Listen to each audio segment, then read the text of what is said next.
everyone, and welcome to Commerce Connections. I'm your host, Catherine McQueen, and today I will be interviewing Dr. Obari Cartman. He is the author and a new best-selling book titled Ladies' Man.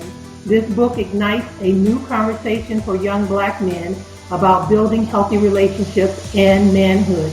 Welcome to the show, Dr. Cartman. Thank you very much. Good to be here. Thank you. So now, Dr. Cartman, let me start with the first thing I want you to do is, can you give the viewing audience a little brief history of your background and your bio? Yes, I am from Chicago. I was born and raised here.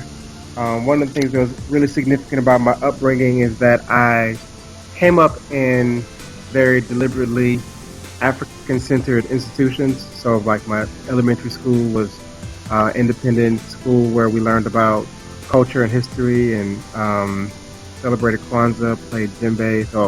So thinking about matters of race, culture, ethnicity, our African history, our place in the world was always something that was part of my family and educational upbringing. And so that was something that I carried all the way through, up through, PhD.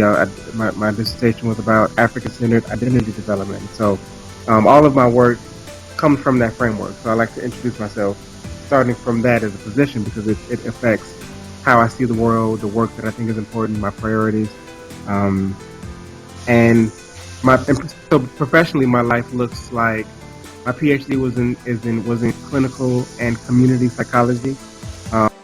But I attempt to do work that, I want my work to be meaningful and useful. So I think a lot about not just, making money or just open up in an office or being a professor and getting tenure. Like I really want to think about making a contribution to our people. And so the way that looks on a day-to-day includes lots of different things that I'm good at and enjoy doing. Sometimes I'm a photographer. I still play drums. I'm a percussionist.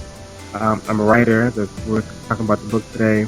As a mentor, I do programs, I'm organized and activist. So the bio, depending on the circumstance, could be very different depending on the type of work that I'm doing. But ultimately, the work is really always about connecting to young people, building communities, keeping a culture and identity at the center of the work, making sure that everything we're doing is about the liberation of African people, and adding myself to the list of our ancestors who have been struggling and fighting this fight for centuries. So that's who I am, that's the work that I do, and that's why I do it.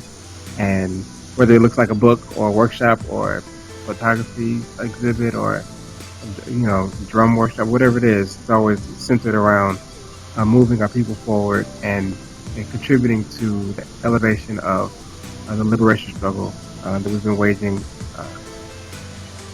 for a very long time. I see. So now let me start by asking you some questions about the book. I was reading it again last night, and I enjoyed it immensely. I believe that young black men will learn a lot from the